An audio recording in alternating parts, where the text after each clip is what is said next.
ओम। तो हम बात कर रहे थे आपसे कि जब मनुष्य वास्तव में मनुष्य कहलाने का अधिकारी होता है और अहिंसा, सत्य, अस्तेय, ब्रह्मचर्य, परिग्रह का पालन करता है, तभी वो वास्तव में अधिकारी है मनुष्य कहलाने का।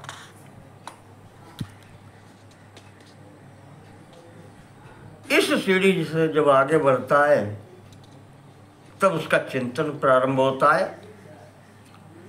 और चिंतन जब उच्च श्रेणी पर पहुंचता है, पहले तो अपने आसपास देखता है, वातावरण को देखता है, क्या है ये सबका।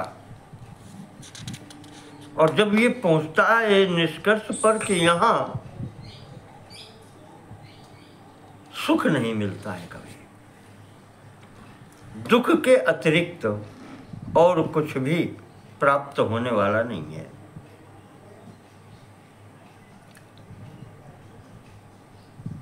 तब वो आगे सोचता है कि ये दुख कैसे छूटे।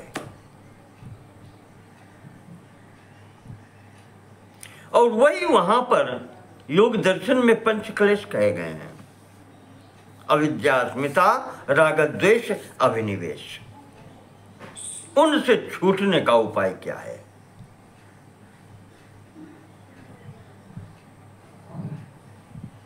अज्ञान, अहंकार, राग और द्वेष, अभिनिवेश कहते हैं डर को। सबसे बड़ा डर मृत्यु। ये पांच क्लेश सबके साथ में लगे हैं। इनसे छुटकारा मिले तो शांति मिले।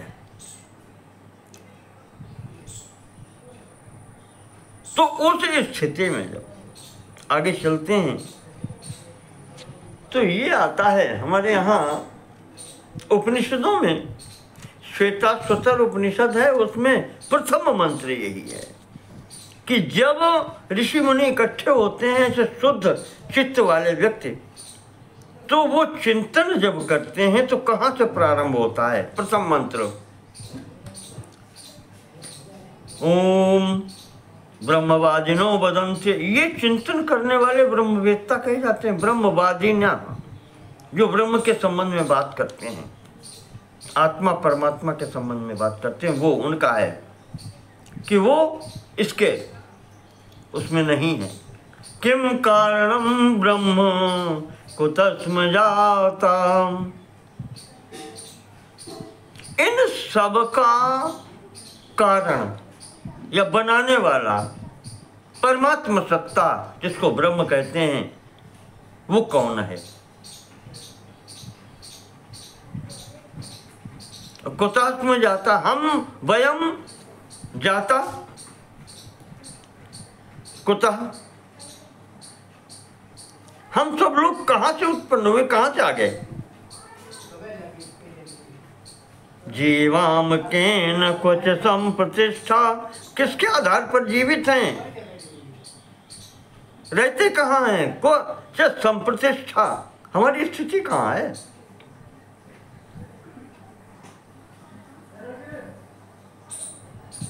केन अधिष्ठिता, किसकी अध्यक्षता में? सुखे तरेषु वर्तामहे, या सुखे तरेषु व्यवस्थाम वर्तामहे। जो प्रत्येक व्यक्ति सुख चाहता है पर सुख के इतर सुख नहीं मिलता, सुख के अतिरिक्त यानी दुख मिलता है। किसकी अध्यक्षता में ये हमको विपरीत फल मिलता है? ये चिंतन प्रारंभ हुआ। तो चिंतन हमारा सबका सनातनियों का वहां से प्रारंभ होता है। उसके विषय में एक बात बताई है कि अधिकतर प्राप्यस्य ब्रह्मणो रूपम प्राप्तस्य प्रत्यगात्मनः। वो परब्रह्म परमात्मा सत्ता कौन है? जो सर्वसमर्थ है। पहला प्रश्न ये उठता है। और प्राप्तस्य प्रत्यग आत्मनः, और मैं इस स्वरूप में हूं तो मैं कौन हूं? जो प्राप्त हुआ है स्वरूप मुझे, वो मैं कौन हूँ। तो प्राप्तव्यम ब्रह्मणो रूपम, और उसके बाद में अपना स्वरूप, और प्राप्ति उपायम फलम चैव,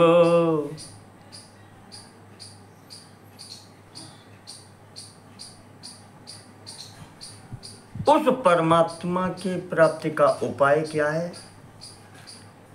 प्राप्ति उपायम और फलम चैव, मिल जाने पर फल क्या मिलता है। तथा प्राप्त विरोधिनः, इस मार्ग में बाधाएं क्या हैं। परमात्मा प्राप्ति के मार्ग की बाधाएं कौन कौन सी हैं। इन 5 प्रश्नों के उत्तर खोजे जाते हैं।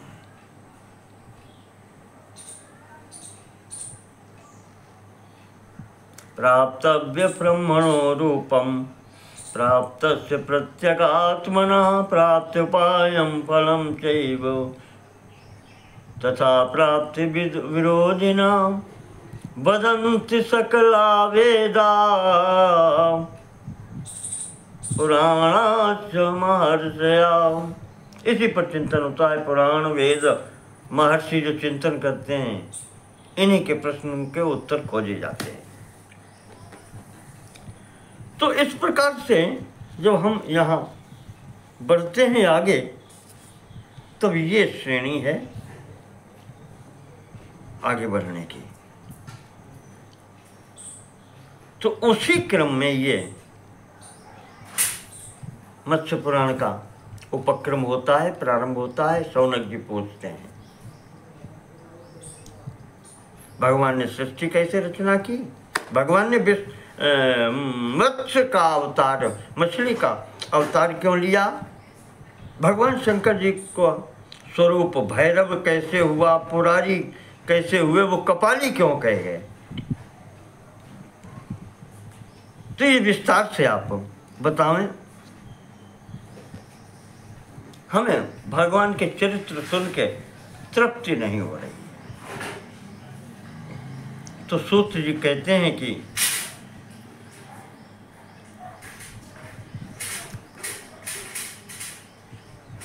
शौनक जी,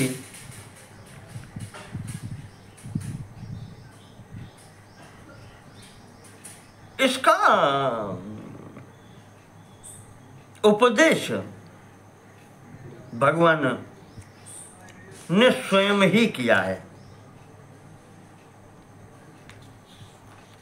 जब अवतार ग्रहण किया तो उन्होंने स्वयं ही, एक राजा थे सत्यव्रत नाम के, उनको उपदेश दिया है। वही भगवद्वाणी मत्स्य महापुराण के नाम से प्रतिष्ठित हुई है। पुरा राजा मनुर्नाम क्षीणवान विपुलम तपः पुत्रे राज्यं समारोप्य क्षमावान रविनंदनः मलयस्यैकदेशे तु सर्वात्मगुण संयुतः सम दुख सुखो वीरः प्राप्तवान योगमुत्तमम्।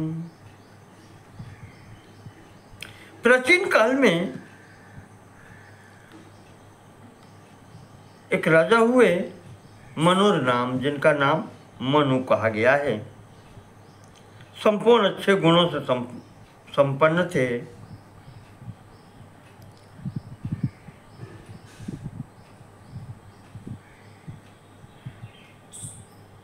उन्होंने अपने पुत्र को राज्यभार सौंप दिया और मलयस्य एक देश हेतु, मलय पर्वत के एक स्थान पर जाकर के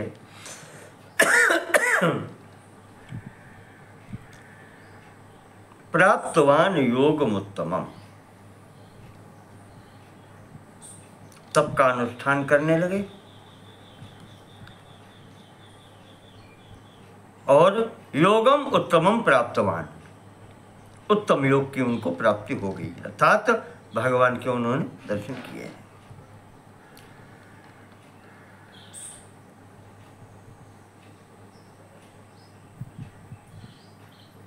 वर्षायुत शते बभूव,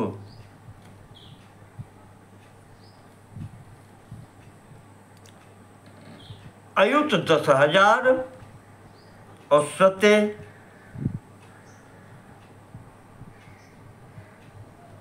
तो करोड़ वर्ष समझ लीजिए, 1 करोड़ वर्षों तक उन्होंने तपस्या की। तो ब्रह्मा जी प्रकट हुए तो उन्होंने, ब्रह्मा जी ने कहा वर मांगो। तो राजा मांगते हैं कि महाराज हमारी इच्छा ये है कि एक बार हम प्रलय देखना चाहते हैं।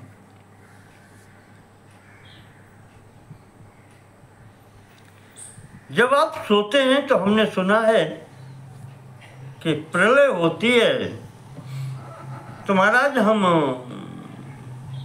वो सब देखना चाहते हैं होता क्या है। और जो कहते हैं कि जीव जंतु ये सब समाप्त हो जाते हैं, हम इनकी रक्षा करना चाहते हैं।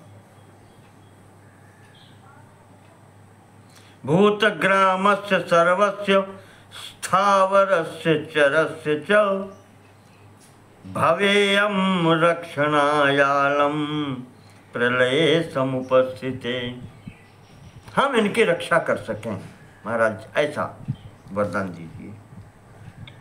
ब्रह्मा जी ने कहा ठीक है, एवमस्तु। इस प्रकार से वरदान पाकर के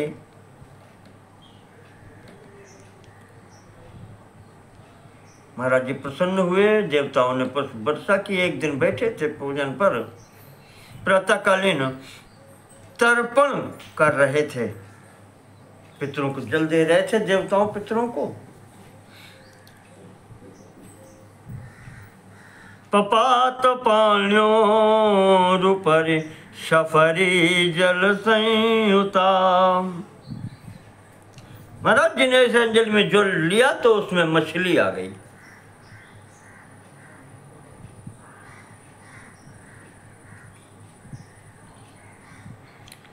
उसको देख करके महाराज जी को दया आ गई। अब कहाँ फेंके उसको, तो कहते हैं उन्होंने अपने कमंडल में रख लिया। वही जो मैं आपको उपक्रम में बता चुका हूँ, घटना वही हुई। कमंडल में रख करके एक दिन रात में वो कमंडल से आकार की हो गई। तो उसको फिर उसने कहा महाराज अब रक्षा करें, तो उनको मिट्टी के घड़े में डाल दिया। एक रात में वो बड़ा सा घड़ा था, कहते हैं कि उसका स्वरूप 3 हाथ तक का हो गया मछली का। फिर उसने कहा महाराज रक्षा कीजिए। तो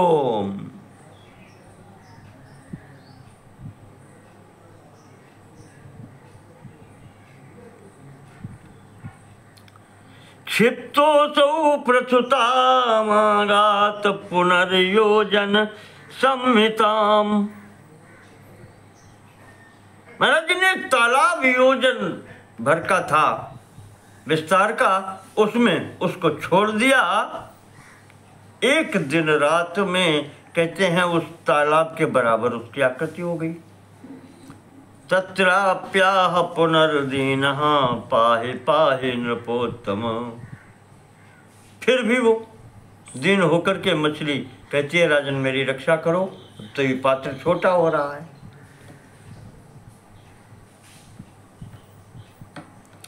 तो महाराज जी फिर उसको अंततः समुद्र में छोड़ने ले गए। तो वो महामत्स्य स्वरूप में महाराज जी को ऐसा दिखाई पड़ा कि जैसे संपूर्ण समुद्र को उसने व्याप्त कर लिया। इस स्थिति में जब महाराज जी ने देखा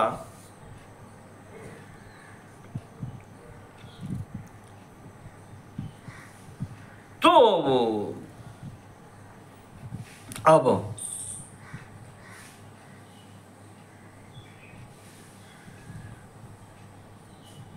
यहां पर मनु ने पूछा, जब ये स्थिति देखी, तदा प्राह मनुर्भीता, पहले तो भयभीत हुए,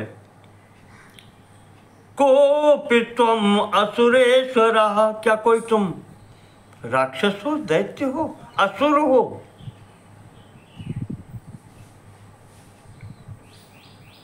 अथवा वासुदेवस्त्वं अन्य ईदृक् कथम भवेत्, अथवा फिर आप हमारे प्रभु वासुदेव हैं, नारायण हैं, फिर इस प्रकार का अन्य कोई व्यक्तित्व नहीं हो सकता। या तो कोई मायावी असुर दैत्य हो सकता है या फिर भगवान ही हो सकते हैं।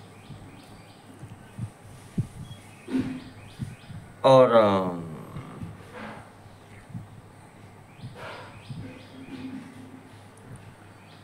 अंततः आंखें नेत्र बंद करके चिंतन करते हैं तो ज्ञातस्त्वं मत्स्य रूपेण, भगवान जान गए हम, आप ही मछली स्वरूप में हैं। माम खेदयसि केशव, हमें कष्ट क्यों दे रहे हैं महाराज, बता देते पहले। ऋषिकेश जगन्नाथ जगद्धाम नमोस्तुते, आप ऋषिकेश हैं, जगन्नाथ हैं, संपूर्ण जगत के स्वामी हैं, संपूर्ण देह इंद्री के स्वामी हैं, जगत धाम नमोस्तुते। ये सब जो विश्व है, ये सृष्टि है या जगत है, ये सब आपका ही शरीर है, सब आप में ही निवास करते हैं, आप तो इतने बड़े हैं। तो यहाँ पर भगवान ने महाराज को, मनु को आशीर्वाद दिया और कहा कि राजन, आज से 7वें दिन प्रलय होने वाली है। अशिरेणैव कालेन मेदिनी मेदिनी पते, भविष्यति जले मग्ना सशैल वन कानना।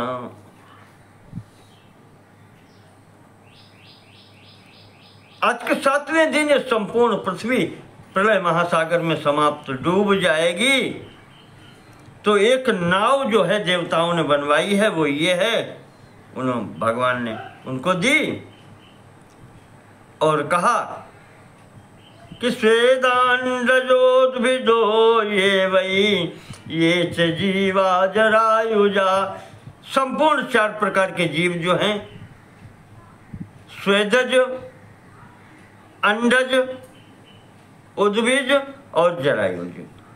स्वेदज पसीने से उत्पन्न होने वाले प्राणी जीव, अंडज जो अंडे जिन देते हैं पक्षी इत्यादि जो भी हैं प्राणी, अंडज से उत्पन्न होने वाले, और उद्भिज पृथ्वी फोड़ के उत्पन्न होने वाली वनस्पति औषधियाँ इत्यादि, और जरायुज जो झिल्ली में लिपटे हुए उत्पन्न होते हैं प्राणी। ये सब 4 प्रकार के बताए गए।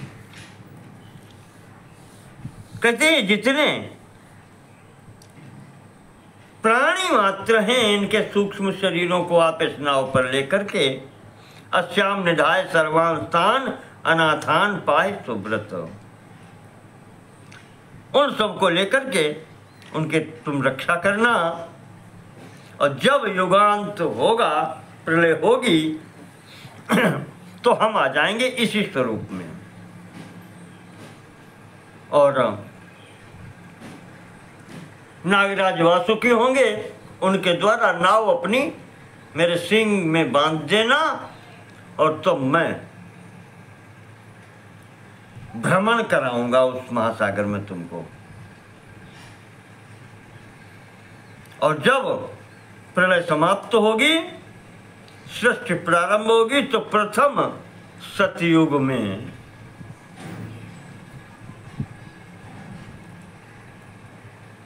आप मनुष्य स्वरूप में प्रतिष्ठित होंगे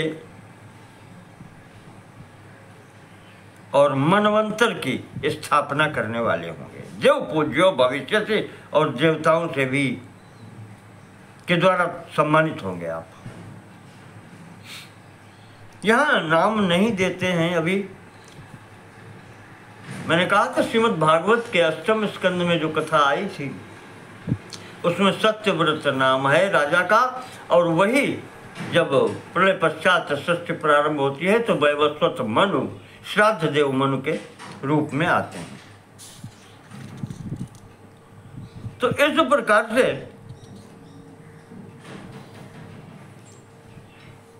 भगवान ने जब कहा तो मनु ने पूछ लिया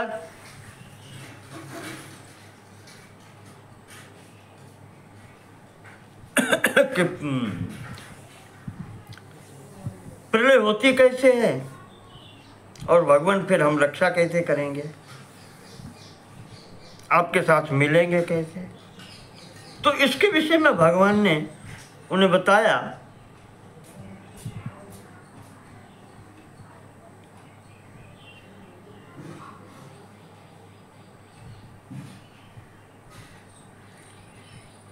कि यहाँ पर दूसरे प्रकार से वर्णन है। वहाँ सप्ताहांत का वर्णन था श्रीमद् भागवत के अष्टम स्कंद के अंतिम अध्याय में। यहाँ वर्णन है कि और पहले की घटना है। तो भगवान ने कहा है कि राजन, अब आगे 100 वर्ष तक यहाँ वृष्टि नहीं होगी तो अकाल पड़ेगा। इससे प्रजा का नाश होगा। तत्पश्चात चारों तरफ से अग्नि की वर्षा कह लें आप। भगवान रुद्र के ललाट से उत्पन्न जो अग्नि है वो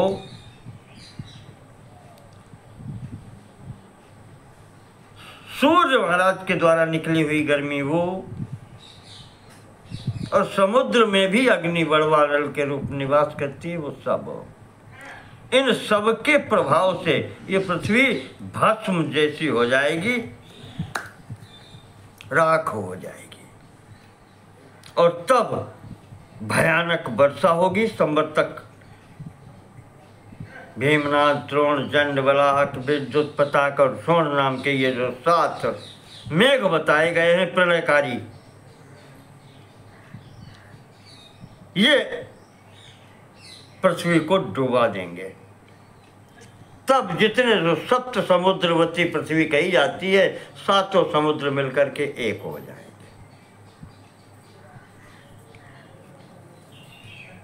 राजन, तब तुम इस नाव में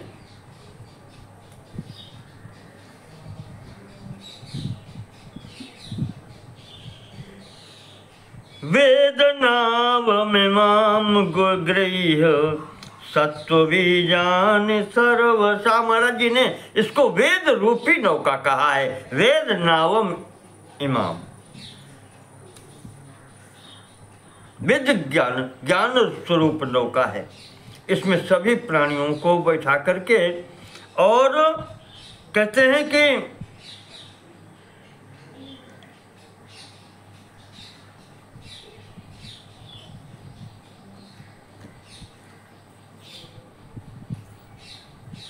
जब ये प्रलय होगी कोई रहेगा नहीं। राजन, मेरा प्रभाव है, तुम बचोगे,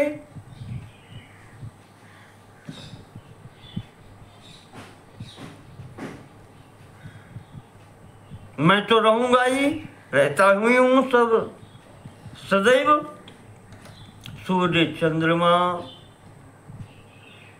ब्रह्मा, नर्मदा, महर्षि मार्कंडेय, शंकर जी, चारों वेद,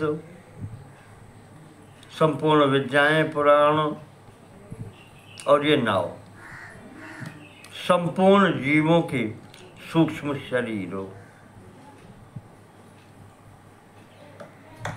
ये सब सुरक्षित इसी नाव पर होंगे। और जब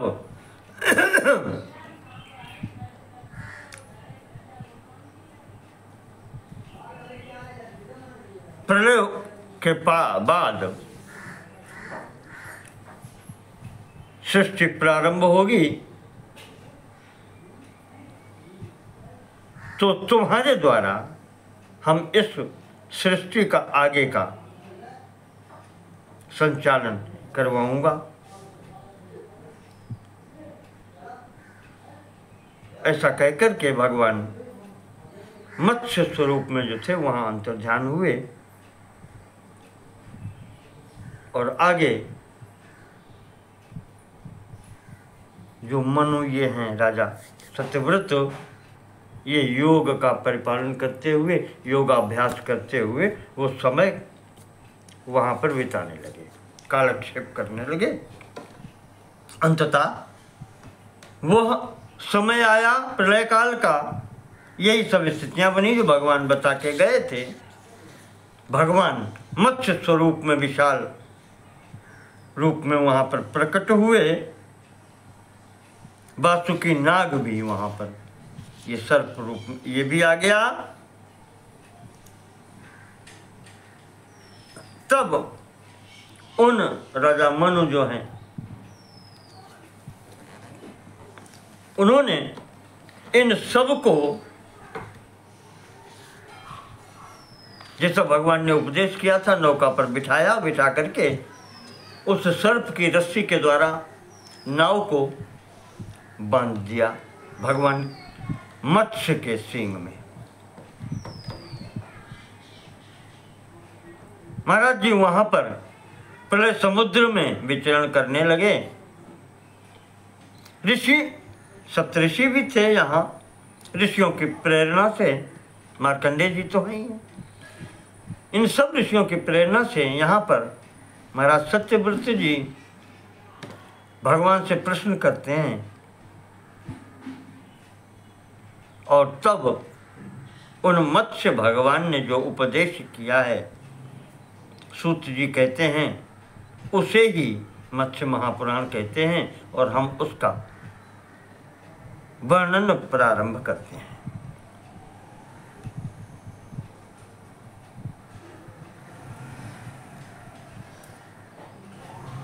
ऋषियों की प्रेरणा से महाराज मनु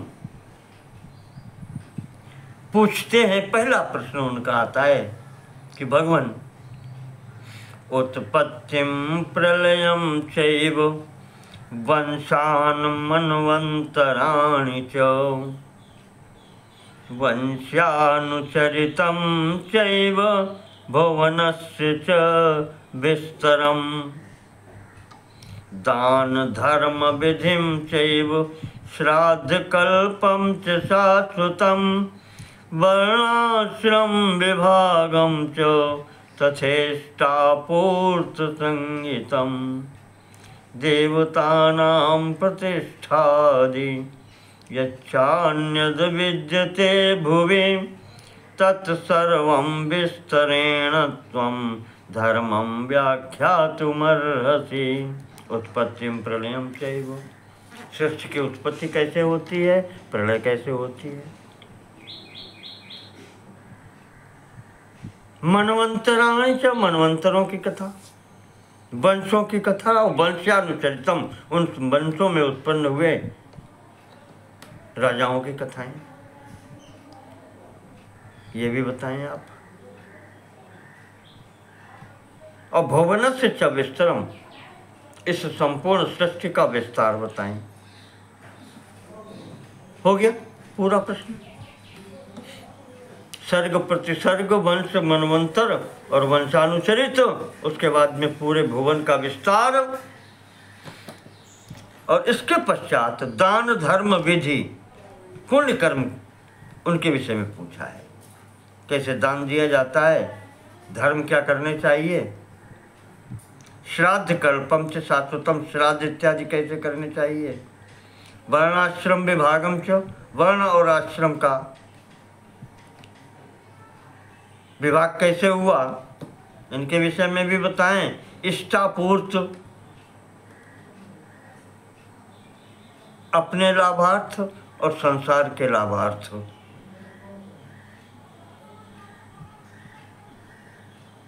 अपने लाभार्थ इष्ट कहलाते हैं, और पूर्त संसार के लाभार्थ। ये धर्म कर्म कैसे हैं,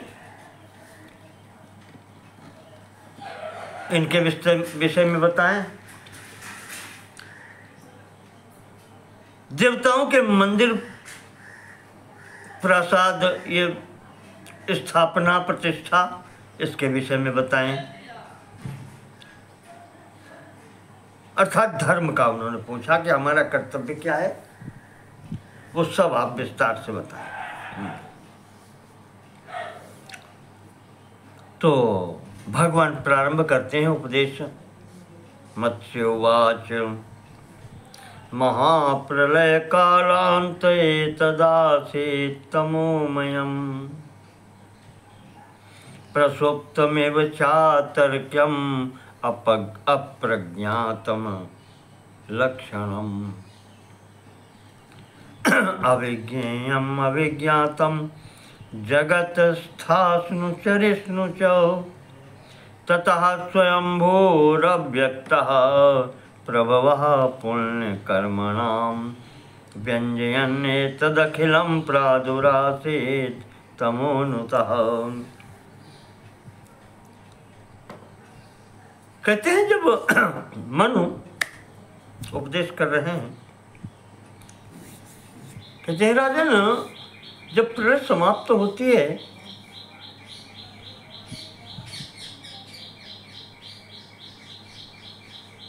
प्रलय पर्यंत ये ऐसे ही अंधेरा रहता है, तो बिल्कुल जब ये प्रलय समाप्त होती है तो उस समय ये संपूर्ण सृष्टि, स्थावर और जंगम, चराचर जिसको कहते हैं, सब इनकी स्थिति वो होती है जैसे व्यक्ति सोता होता है, सो रहा हो और प्रातःकाल की स्थिति हो, ये स्थिति होती है। तो जब वो व्यक्ति उस समय सो रहा होता है तो वो उस समय की घटनाएं या उसके पहले का हाल कैसे जान सकता है? भगवान ये कहते हैं प्रसुप्तम एव, जब वो सो जैसा रहा है, सोने वाली स्थिति है, तो उस समय की अनुभव करने वाली स्थिति न तो च अतर्क्यम, उसमें तर्क भी नहीं लगा सकते, अप्रज्ञातम, ज्ञात, उसको ज्ञात होना भी कठिन है, तो उसके लक्षण कैसे बताए जाएं? अलक्षण। अविज्ञेयम अविज्ञातम, जो ज्ञात नहीं है तो उसको जाना कैसे जा सकता था? या ज्ञान करने वाली वस्तु कोई रही नहीं गई थी प्रलय में, सभी समाप्त हो गया था, ऐसे समझ लें। तो जब वो कुछ था ही नहीं तो उसका ज्ञान भी कैसे हो सकता है?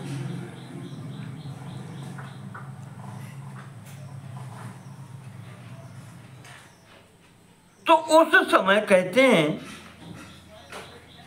व्यञ्जने तदखिलम प्रादुरासीत् तमोनुदाम्, वो परमात्मा जो है वह इस समस्त अंधकार का भेदन करके प्रकट होता है, और वही नारायण इति ख्यातः स एकः स्वयं उद्बभौ, वो एक ही है और वही नारायण कहा जाता है।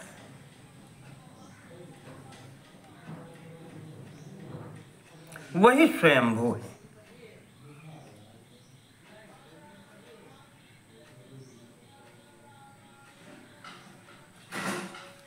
और कहते हैं कि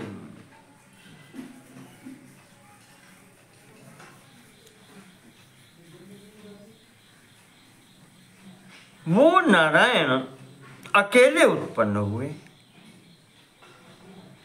स एकः स्वयं उद्बभौ, एक अकेले उत्पन्न हुए और उन्होंने ही अपने शरीर से, कहते हैं कि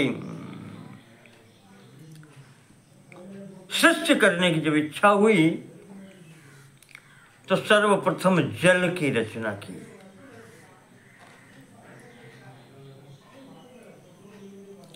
और उसमें वो अंड स्वरूप में स्थापित हो गए। 1000 दिव्य वर्षों के व्यतीत होने पर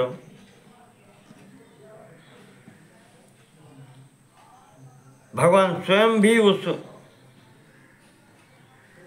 अंड के अंतर्गत प्रविष्ट हुए और इस प्रवेश होने के कारण ही वो विष्णु कहलाए। सर्वप्रथम जल की उत्पत्ति की तो नार कहते हैं जल को, और उसमें निवास करने का कारण भगवान का पहला नाम नारायण है। उसके पश्चात इस हिरण्यमय स्वर्ण रूपी सोने का जो अंड स्वरूप है, ब्रह्मांड स्वरूप, इसमें प्रवेश करने के कारण विश्व प्रवेश ने धातु से उसकी व्युत्पत्ति होती है विष्णु की, तो विष्णु कहलाए आप। विष्णु भाव को यहाँ पर प्राप्त होते हैं। अब तदंतर भगवान एष सूर्य समभवत पुरा, तो सर्वप्रथम यहाँ पर भगवान का सूर्य के स्वरूप में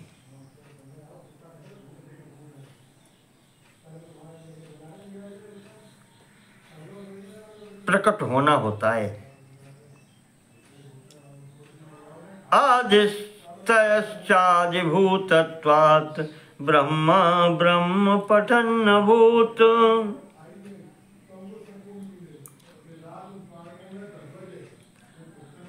तो इस प्रकार से भगवान सूर्य आए और तब वेदों का पाठ करने वाले ब्रह्मा जी ये हुए। उन्होंने, ब्रह्मा जी ने फिर आगे उसी अंड में, हिरणमय अंड में या ब्रह्मांड में, उन्हीं के नाम पर फिर ये हुआ। उसके 2 भाग किए, नीचे के भाग को भूतल की संज्ञा दी, ऊपर को स्वर्ग खंड कहा गया। ऐसे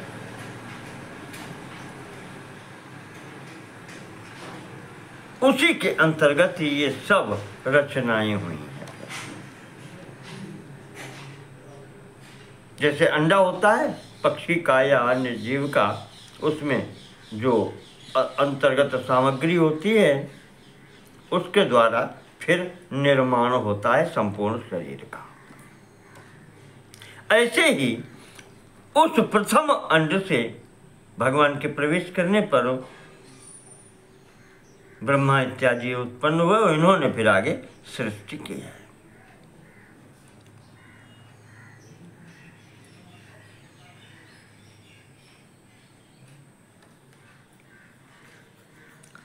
अब मनु कहने लगे कि महाराज हमने सुना ये है, चतुर्मुखत्व मगमत कस्माल लोक पितामह, कि ब्रह्मा जी के 4 मुख हुए, ऐसा कैसे हो गया? और कथम तो लोका न सृजद ब्रह्मा ब्रह्म विदाम्बरः, और फिर उसके पश्चात ब्रह्मा जी ने ये सृष्टि बनाई कैसे, निर्माण कैसे किया इन्होंने इसका? तो मत्स्य भगवान कहते हैं कि राजन, तपश्चचार प्रथमम अमराणाम पितामह, पहले पितामह ने, ब्रह्मा ने तपस्या की। तपस्या करने पर आविर्भूता ततो वेदा सांगोपांग पदक्रमा। तब उन्हें वहां पर वेदों की प्राप्ति हुई, ज्ञान प्राप्ति हुई। पुराणम सर्वशास्त्राणाम प्रथमम ब्रह्मणा स्मृतम। देखें आप, यहाँ पर मत्स्य भगवान कह रहे हैं कि ब्रह्मा जी ने जो स्मरण किया है, स्मृति के आधार पर पुराण संहिता पहले आई। पुराणम सर्वशास्त्राणाम प्रथमम ब्रह्मणा स्मृतम, पहले स्मृति में ये आए। नित्यम शब्दमयम पुण्यम शतकोटि प्रविस्तरम। 100 करोड़ की संख्या वाले हैं ये शब्दमय। ये साहित्य हमारा है सनातनी। अनंतरम च वक्त्रेभ्यो वेदास्तस्य विनिसृता। इसके पश्चात उनके ही मुख से वेदों की उत्पत्ति हुई। मीमांसा न्याय विद्याश्च प्रमाणाश्चक संयुता। उसके बाद में विद्या, मीमांसा, न्याय, ये सब शास्त्र उत्पन्न हुए।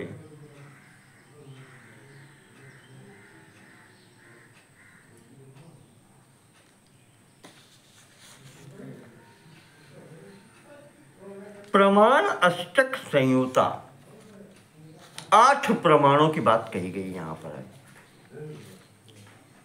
न्याय दर्शन जो है, उपांग जो कहे जाते हैं, या यूं कहें अंग, हाँ, वेदों के जो अंग कहे जाते हैं वो हैं शिक्षा, कल्प, निरुक्त, व्याकरण, छंद और ज्योतिष।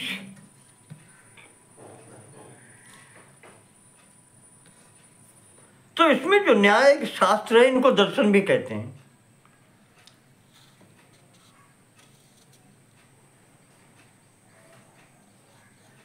छह शास्त्र हैं।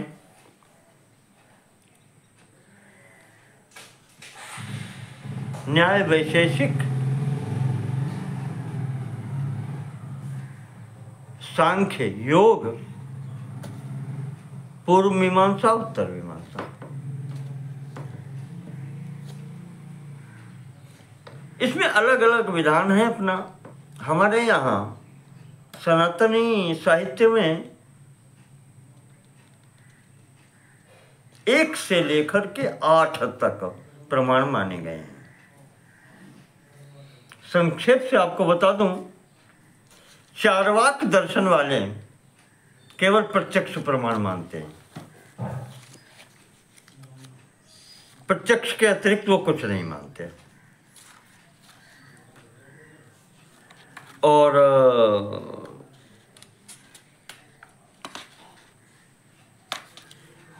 दो प्रमाण मानते हैं,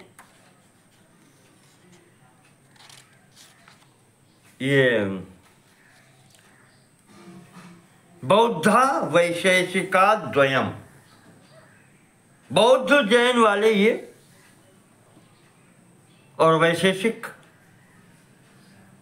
प्रत्यक्ष और अनुमान, 2 मानते हैं ये प्रमाण।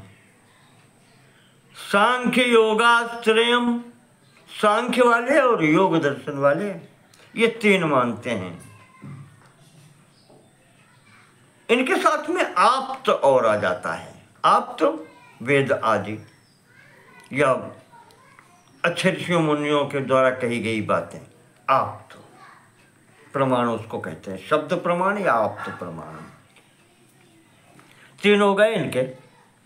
न्याय दर्शन 4 मानता है, प्रत्यक्ष, अनुमान, उपमान और आप्त।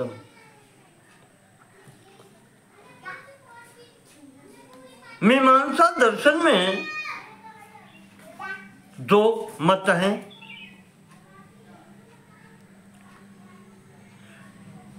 कुमारिल भट्ट नाम के विद्वान हुए हैं और उनके एक शिष्य हुए हैं प्रभाकर मिश्र।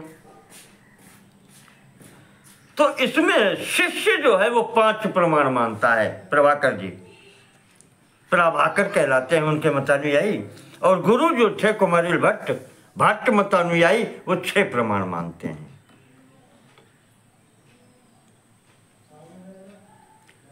तो प्रभाकर जी जो शिष्य हैं वो कहते हैं कि प्रत्यक्ष, अनुमान, उपमान, आप्त और अभाव।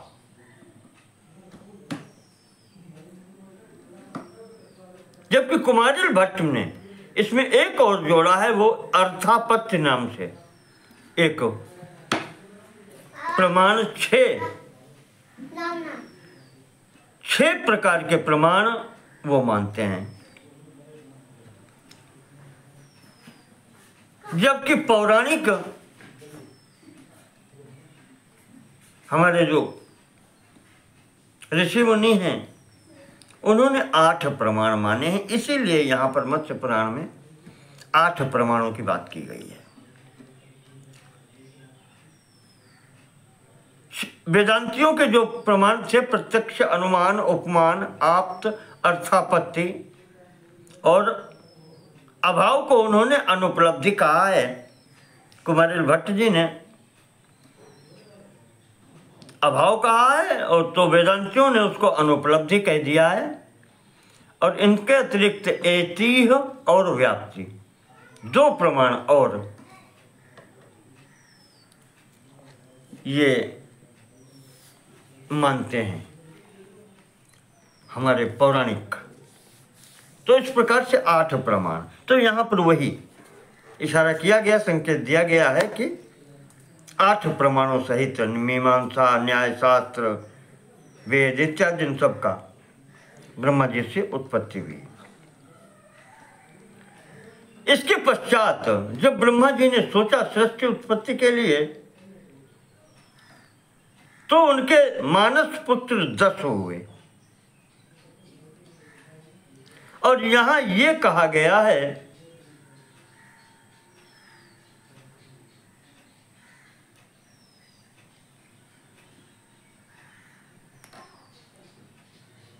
ये 10 मानस पुत्र जो हैं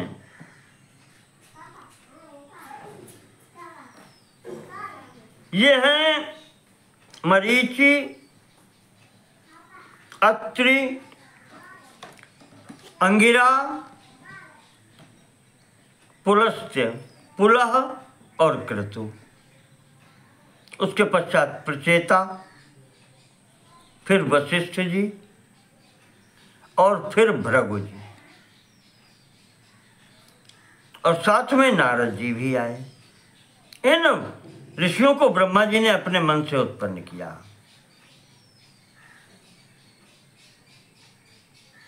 ब्रह्मा जी के दाहिने अंगूठे से दक्ष प्रजापति प्रकट हुए।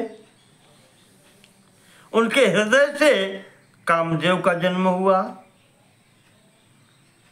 भवों से क्रोध की उत्पत्ति हुई, होठों से लोभ की उत्पत्ति हुई,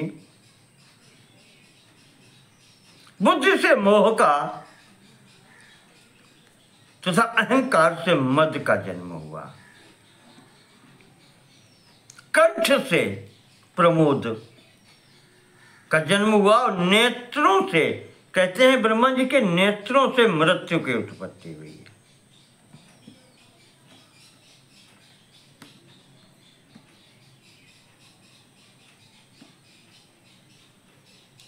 और यहीं पर महाराज जी ने एक बात कही है कि भरतः कर्मध्यात्तो ब्रह्म सोनुरभूत ततः। कर्मध्यात हथेली से ब्रह्मा जी की भरत नाम के मुनि उत्पन्न हुए। ये भी ऋषि हैं यहाँ पर। ये प्रथम, अब इनको प्रथम कहना चाहिए। भरत नाम के कई महापुरुष अपने जम्बूद्वीप में हुए हैं। यहां पर ये जो शरीर से उत्पन्न होने वाले बाद में बताए, मन से उत्पन्न हुए वो 10 अलग हैं। उसके बाद में ये 9 शरीर से उत्पन्न हुई, 10वीं एक कन्या उत्पन्न हुई। अंगजा इति विख्याता 10वीं ब्रह्मणा सुता, कहते हैं इसका नाम अंगजा था।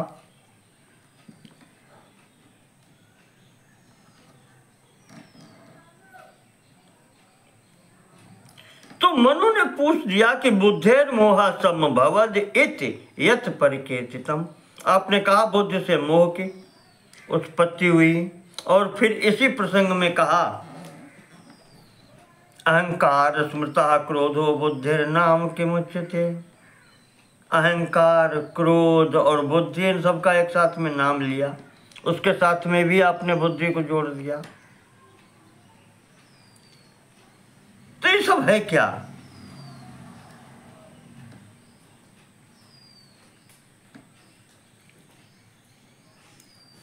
तो भगवान कहते हैं कि अब यहां पर वही स्थिति बताइए जो सांख्य योग में बताई जाती है, कैसे उत्पत्ति हुई। यहां पर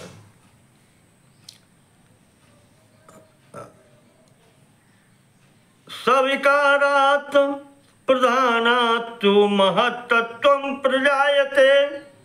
सांख्य दर्शन में जो उत्पत्ति है त्रिगुण साम्यावस्था प्रकृति, प्रकृतेर महान, वही यहां पर प्रधानात् महत्तत्वं प्रजायते। ये महान महत्तत्व, महान यतः ख्यातिर लोकानां जायते सदा अहंकारस्य महतो। सांख्य दर्शन है वो पूरा, महत्तत्व से उत्पत्ति अहंकार की है, और अहंकार से फिर अहंकार 3 प्रकार का जो हो जाता है, सात्विक, राजस और तामसिक। उसके आधार पर जो सृष्टि फिर आगे होती है, मैंने कहा था जैसे श्रीमद् भागवत के भी 2 स्कंद में आया है कि जो मन सहित 10 इंद्रियों के देवता हैं, वो सतो प्रधान अहंकार से उत्पन्न होते हैं, और रजो प्रधान अहंकार से पंच प्राण 10 इंद्रियां ये उत्पन्न होते हैं, और जो तमो प्रधान अहंकार है उससे पहले सूक्ष्म तत्व विषय जिसे कहते हैं, शब्द स्पर्श रूप रस गंध, उनसे जो उत्पन्न होने वाले हैं सूक्ष्म तत्व, आकाश, वायु, तेज, जल और पृथ्वी,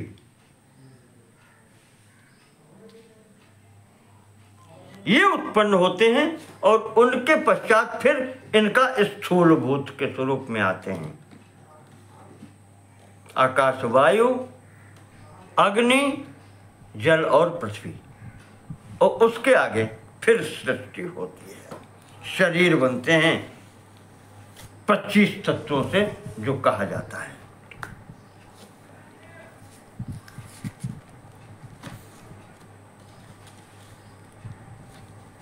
तो इस प्रकार से यहां पर वही सांख्य दर्शन वाली स्थिति वही बतलाई गई है। प्रत्येर महान महतो अहंकारो अहंकारात् पंच तन्मात्राणि उभयम इंद्रियम तन्मात्रेभ्यः स्थूलभूतानि पुरुष इति 25 गणः। ये आपको सांख्य सूत्र है 1:61। तो वहां से उसी प्रकार से यहां पर सृष्टि बताई गई है। बस यही 25 गणा जो कहा गया है, इन्हीं 25 तत्वों से ये सृष्टि और शरीर इत्यादि सब बनते हैं। ये इस तीसरे अध्याय का कहना चाहिए कि सारांश है। यहां भगवान ने कहा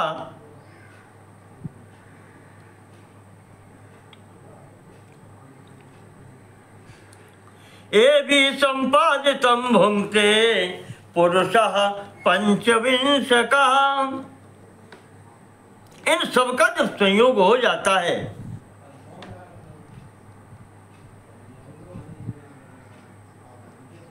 चौबीस प्रकृति से लगा करके शरीर चक्का, उसमें 25वां आ जाता है पुरुष, जिसको कहते हैं आत्मा या चेतन तत्व। और जब वो इस शरीर को धारण कर लेता है तो ईश्वरेच्छा वशः सोपि जीवात्मा कथ्यते बुधै। एवं षड्विंशकं प्रोक्तम शरीरम इह मानवै। फिर उसको जीवात्मा कहा जाता है, जब वो शरीर धारण कर लेता है चेतन, और जब जड़ और चेतन से संयुक्त होकर के शरीर आपके समक्ष आता है तब इसे 26वां भी कह देते हैं। तो सांख्यम संख्यात्मकत्वाच्च, इस संख्याओं की गिनती इसमें होती है।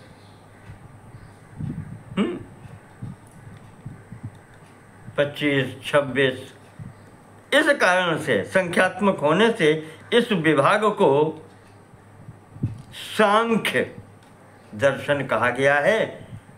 सांख्यम संख्यात्मकत्वाच्च कपिलादिभिरुच्यते। महर्षि कपिल ने इसको सांख्य कहा है।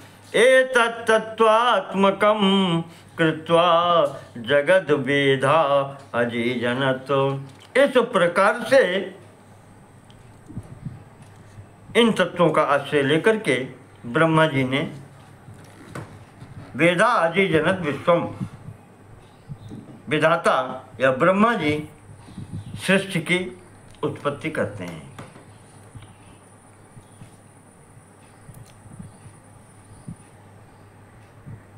इसी समय सावित्रीं लोक सृष्ट्यर्थम हृदि कृत्वा समास्थिता तथा संजपतस्तस्य वित्वा देहमकल्मषम् श्रीरूपमर्धमकरोद अर्धम पुरुष रूपवत् शतरूपा च साख्याता सावित्री च निगद्यते।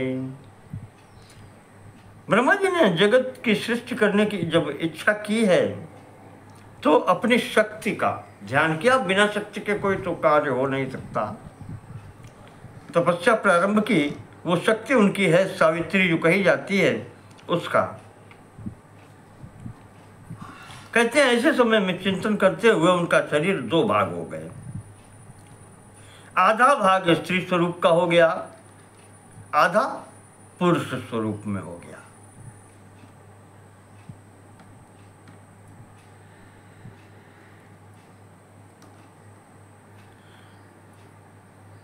तो स्त्री रूपम अर्धम अकरोत अर्धम पुरुष रूपवत शतरूपा च साख्याता। जो स्त्री स्वरूप हुआ था आधा, वो 100 रूपों में विभक्त है, शतरूपा नाम से विख्यात है।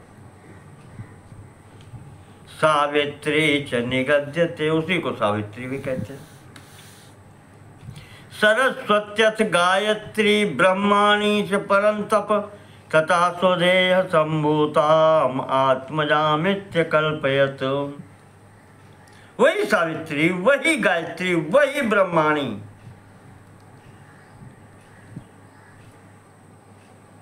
वो एक ही शक्ति है। वो इतने रूपों में आई है वहां पर, तो उसको जब देखते हैं तो स्वयं ही उस पर मोहित हो जाते हैं।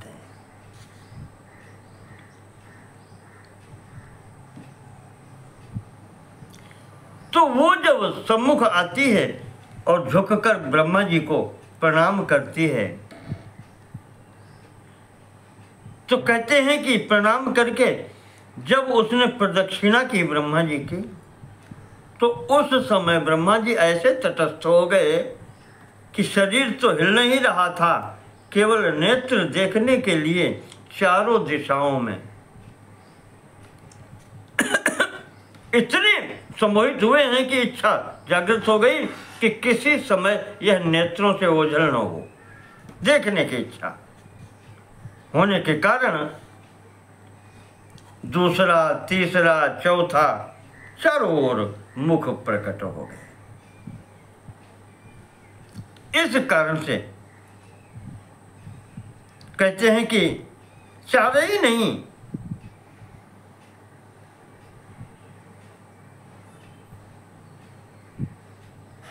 इस आकर्षण के कारण ब्रह्मा जी की तपस्या इस रूप में फलित हुई, चार मुख हो गए, तो उनका तपस्या नष्ट हो गई और ब्रह्मा जी का एक मुख और पंचमुखी ब्रह्मा हुए। पहले ब्रह्मा जी के 5 मुख हो गए।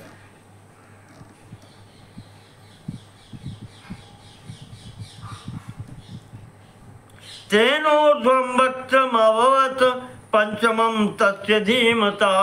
5वां मुख भी उत्पन्न हो गया।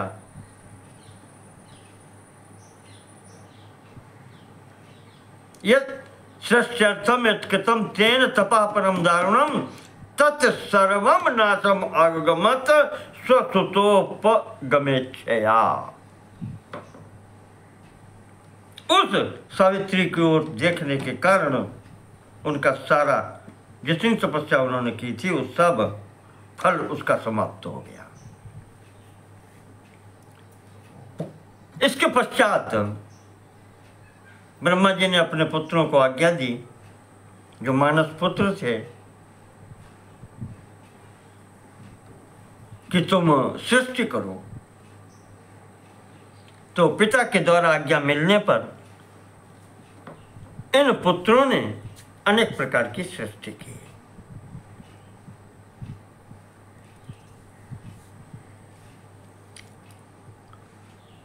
तो यहां पर जब ये सब चले गए, सृष्टि के आदेश हो गया, सृष्टि करने लगे,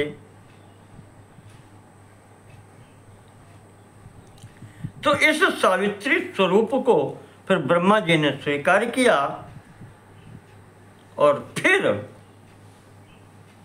उसी प्रकार से अपने शरीर से स्वयंभू मनु को उत्पन्न किया। ये श्रीमद् भागवत में कथा आती है कि वाम अंग से शत्रुपा की उत्पत्ति है। ब्रह्मा जी के शरीर के जब 2 भाग हुए और दक्षिण भाग से मनु, स्वयंभू मनु कहे गए, उनकी उत्पत्ति होती है।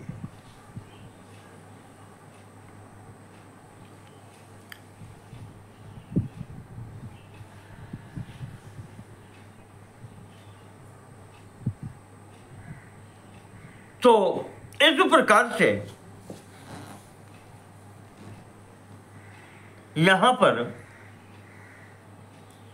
ये प्रथम कहे जाते हैं। यहां पर इन्होंने इशारा कर दिया कि इन्हीं के जो स्वयंभू मनु हैं, इनके ही वंश में ये 14 मनु हुए हैं, 7 के विभाग से।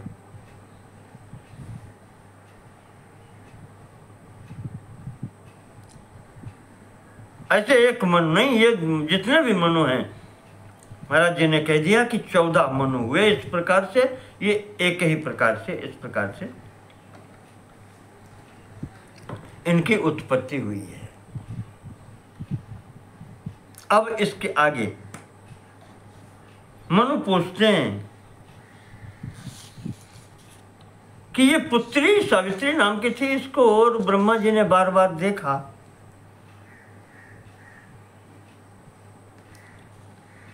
और महाराज उन्हें कोई दोष नहीं लगा। पुत्री को और ऐसे कोई कैसे देख सकता है? और सृष्टि उत्पन्न होने में जो आप कहते हैं मनु और शत्रुपा उत्पन्न हुई, इन दोनों के विवाह क्यों कैसे हुए? एक ही स्थान से उत्पत्ति है।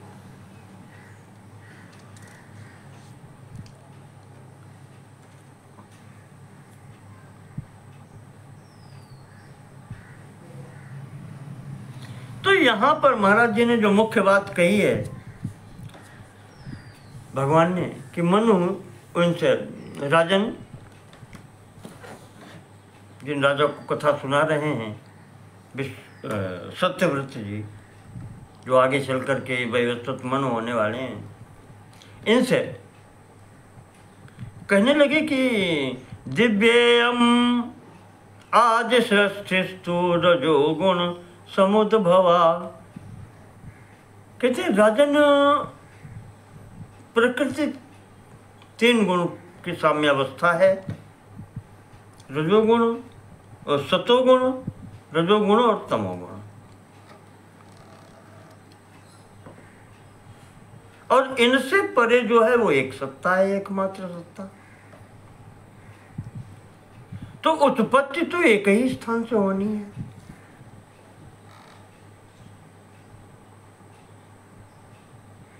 रजोगुण समुद्भवाय आदि सृष्टि तो दिव्या इयम, ये आदि सृष्टि है, ये दिव्य है और रजोगुण से उत्पन्न है। इसीलिए इसका नाम जो वहां पर दिया गया है शतरूपा जो कह दें, चाहे सहस्र रूपा कह दें, ये सब कही जाती हैं स्त्री इस प्रकार से।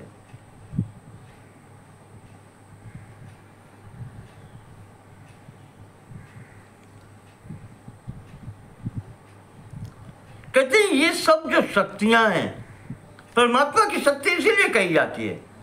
त्रिगुणमयी ये जो है ये परमात्मा की शक्ति है। और शक्ति के कितने स्वरूप हैं जितने तुम कल्पना कर सको, उससे भी अधिक स्वरूप हैं।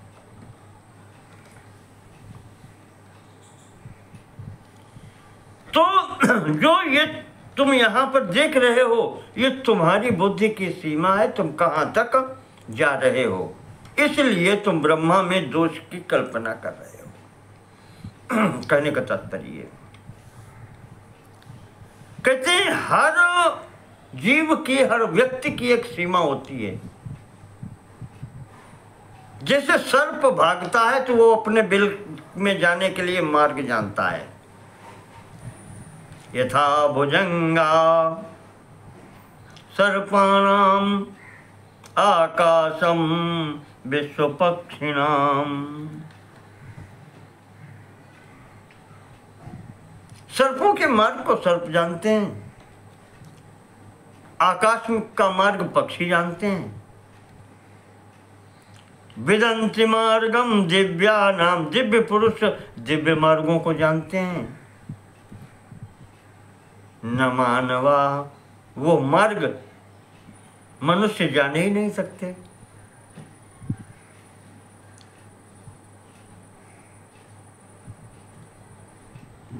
कार्याकार्येण देवानां शुभाशुभ फलप्रदे यस्मात् तस्मान्न राजेन्द्र तद्विचारो नृणां शुभम्।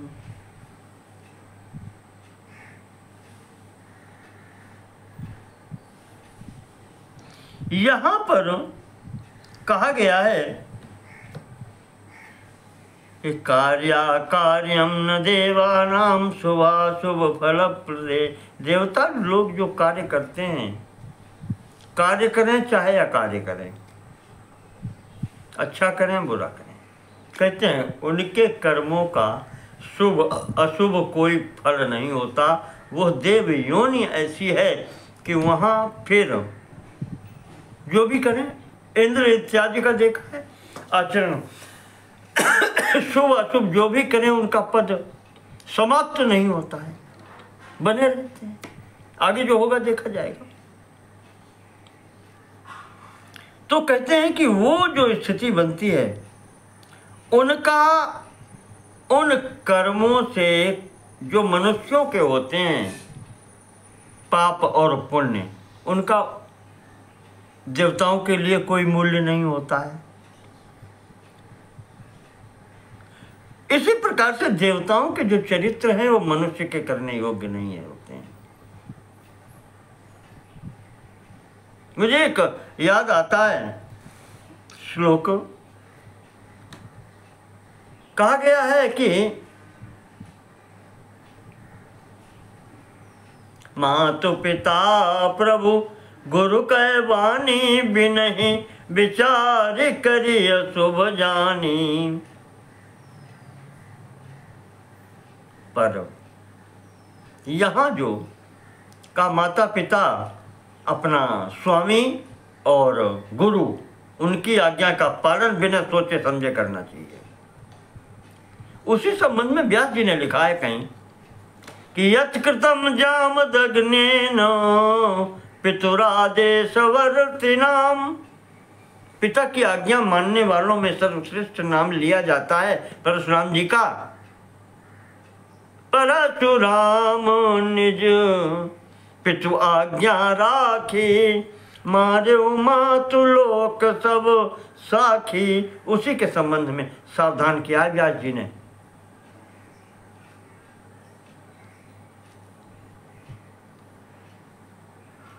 परशुराम जी ने जो कुछ किया है, तदन्येन न कर्तव्यम न देव चरितम चरेत। वो आपको नहीं करना है, वो देव चरित्र है, वो वही कर सकते हैं।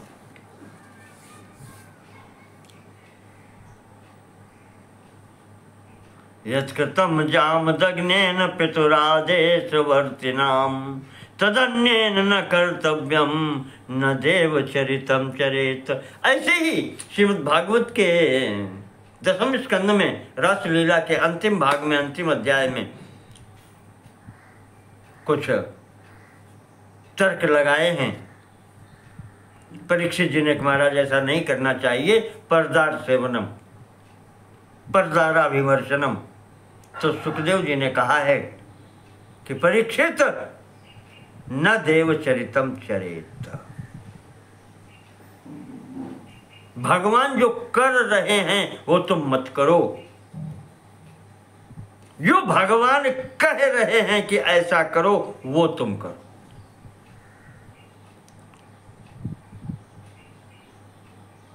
तो इसलिए वही कहा है कि ये दिव्य स्थितियां हैं प्रारंभ की,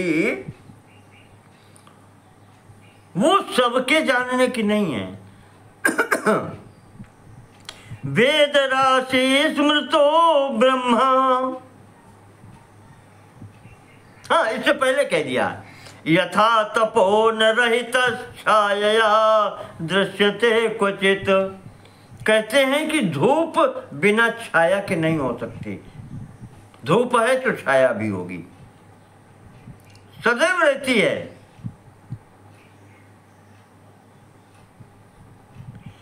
तो गायत्री ब्रह्मणः पार्श्वे तथैव न विमुंचति। इसी प्रकार से जो शक्ति है ब्रह्मा जी की, वो ब्रह्मणा पार्श्वे तिष्ठति, वो ब्रह्मा जी के साथ में ही रहती है। न विमुंचति, वो उनको छोड़ ही नहीं सकती। तो उसी का स्वरूप है सावित्री का भी। वही स्वरूप बता दिया ब्रह्माणी, पहले बता चुके, उसी को ब्रह्माणी भी कहा गया। तो वही स्वरूप हैं, एक स्वरूप में कई स्वरूप हैं, वो शक्ति है, सब रूपों में वही है। वेद राशि स्मृतो ब्रह्मा सावित्री तद अधिष्ठिता। जो वेद वाणी का स्मरण ब्रह्मा जी ने किया है, उसकी अध्यक्षा ये सावित्री जी हैं।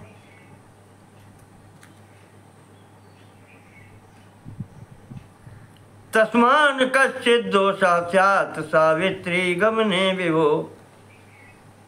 तो अब वेद राशि की अध्यक्षा कह लें या वेद मूर्ति कह लें, ये सावित्री है, अर्थात ज्ञान स्वरूपा सावित्री हैं। मेरा ज्ञान क्या मैं किसी दूसरे को दे सकता हूं? कहने का तात्पर्य यह है, ज्ञान स्वरूपा सावित्री जी जो हैं, वो लगता है ब्रह्मा जी से उत्पन्न हुई हैं, इसीलिए ब्रह्मा जी उनको धारण करते हैं। इसीलिए कहते हैं कि सावित्री गमने न कश्चित् दोषा।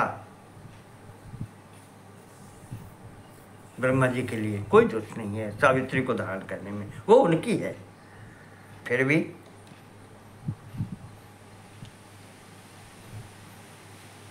शिवपुराण में भी आया है, थोड़ा संकेत यहाँ पे किया है, ये कलाकारी जो हृदय से कामदेव उत्पन्न हुआ उसने कर दी, क्योंकि कामदेव पहले उत्पन्न हुआ, ये कन्या बाद में आई, कन्या स्वरूपा। कामदेव ने प्रहार कर दिया ब्रह्मा के ऊपर, जिस कारण से ये स्थिति बन गई। ब्रह्मा जी की हंसी भी हो गई देखने के कारण सावित्री के प्रति, तो क्रोधित होकर के ब्रह्मा जी ने फिर यहाँ पर कामदेव को शाप भी दे दिया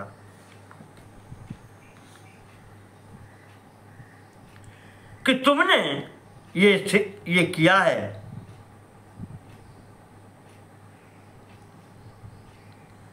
यस्मान ममापि भवता मनः संक्षोभितम शरैः, तुमने मेरे ऊपर सर का प्रहार कर दिया, अपने बाणों का मेरे अंदर क्षोभ उत्पन्न कर दिया। तस्मात् त्वद्देहमचिराद रुद्रो भस्मी करिष्यति, इसलिए कामदेव तुम्हें इस तुम्हारा शरीर शिवजी भस्म करेंगे। ये यहाँ पर ये प्रथम शाप भी हुआ है। तो अब कामदेव पैरों पड़ गया कि प्रभु आपने हमें उत्पन्न किया और आपने शाप दे दिया समाप्त करने के लिए, और हम जब नहीं रहेंगे प्रभु तो आपकी सृष्टि भी नहीं रह पाएगी। सृष्टि होना तो हमारे अधीन है, क्योंकि मैं सर्वप्रथम आया हूं, और ये बाण चला करके मैंने ये देख लिया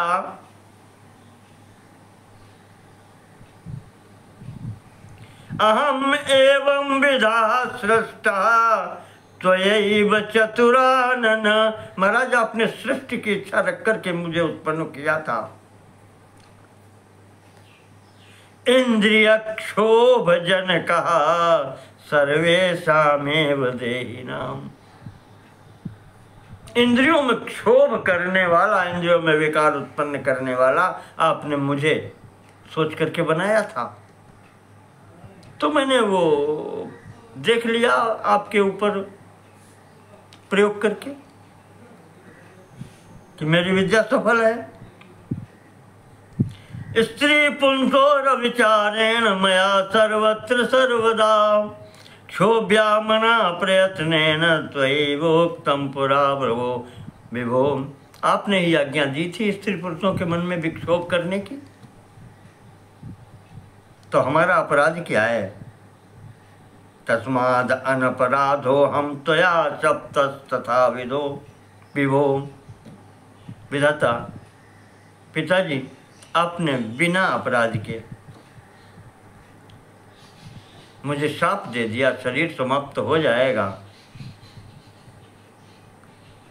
तो कृपा करें महाराज, ऐसे नहीं, अपने पुत्र के लिए ये व्यवहार नहीं होता है। तो ब्रह्मा जी कहते हैं कि जब यदुवंश कृष्ण अवतारा,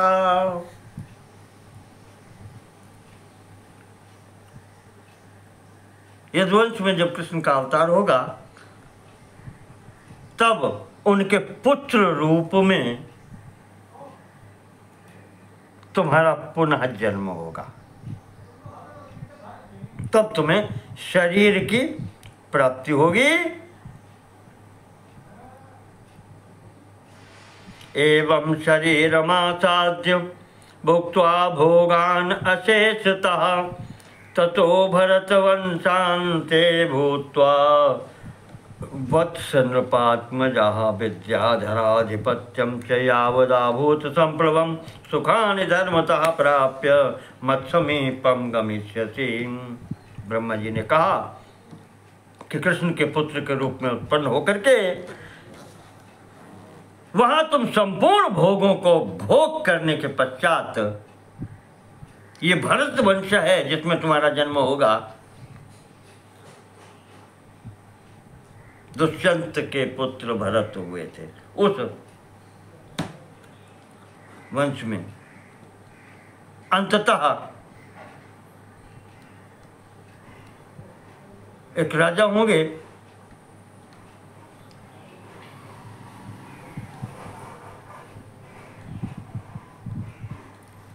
उसमें वहां रह करके धर्म पूर्वक समस्त सुखों का उपभोग करके फिर तुम हमारे पास वापस आ जाओगे।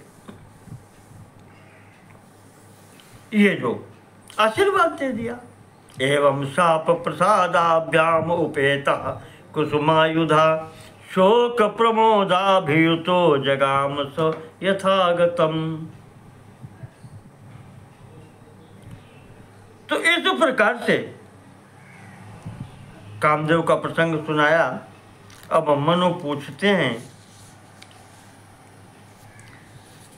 कि यदु कौन है? यदुवंश में आपने उत्पत्ति बता दी कृष्ण की, और कृष्ण के पुत्र के स्वरूप में कामदेव उत्पन्न होगा।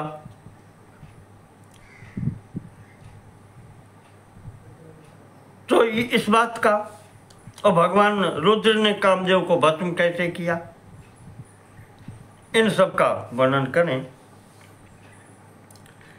तो मत्स्य भगवान ने बताया कि ब्रह्मा जी के शरीर से जो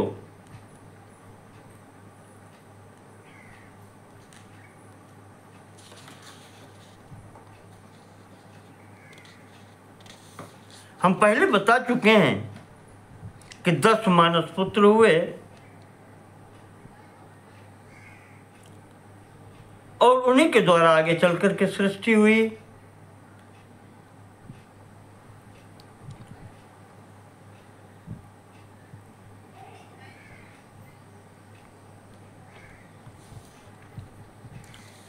स्वयंभू मनु जो हुए, यही जो मनु शतरूपा की बात की, उन्होंने कठोर तपस्या की,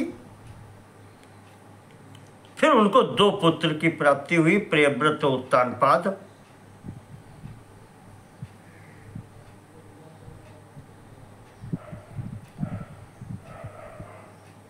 उस समय कहते हैं उत्तानपाद के ध्रुव हुए,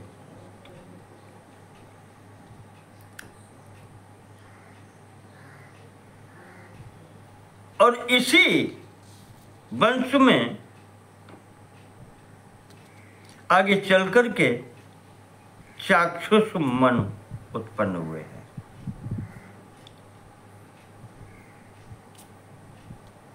और यहां पर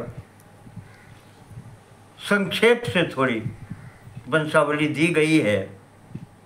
इसी वंश में, ध्रुव के वंश में आगे चल करके वेन राजा उत्पन्न हुआ, जो अन्यायी हुआ। श्रीमद् भागवत के उसमें कथा आती है।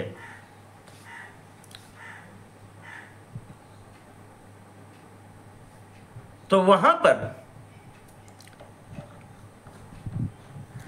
एक राजा अंग हुए, उनका ये वेन हुआ, ये दुष्ट निकला, इसको राज सिंहासन पर बिठाया गया, विप्र श्राप से इसकी मृत्यु हुई। फिर इसके शरीर का मंथन करके जो दिव्य पुरुष की उत्पत्ति हुई, वो महाराज पृथु कहलाए।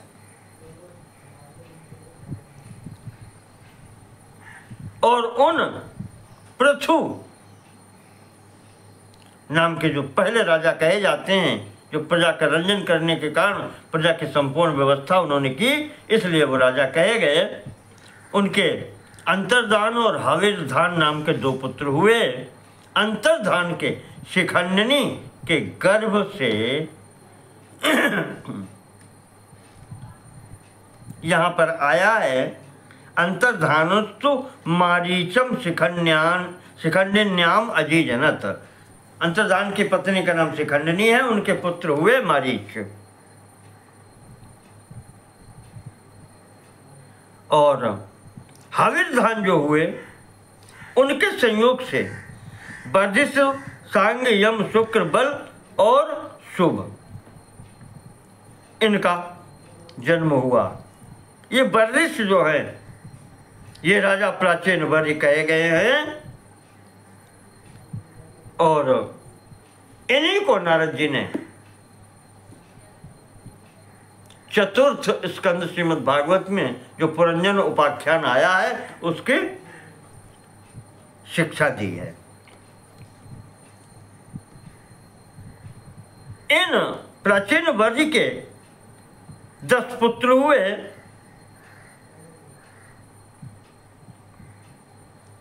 जो प्रचेता कहे गए।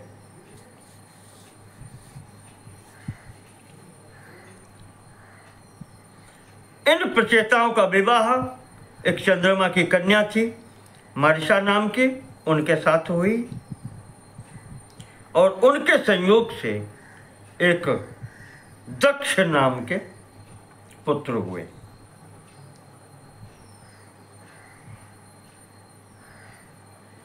और इन दक्ष प्रजापति की जो 60 कन्याएं हुई हैं, कहते हैं कि फिर उनकी संतति से पूरा सर्व 14 भुवन सभी लोक भर गए। भगवान मत्स्य कहते हैं सबका विवरण आगे करेंगे। उन्हीं के दक्ष कन्याओं के ही वंश में मनुष्य, पशु, पक्षी, दैत्य, देवता सभी हुए। संपूर्ण जगत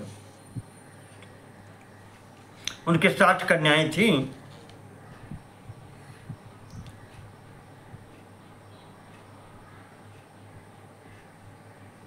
ददौस 10 धर्माय कश्यपाय त्रयोदश, जिनमें से 10 धर्म के लिए कश्यप जी को 13 कन्याएं, 27 सोमाय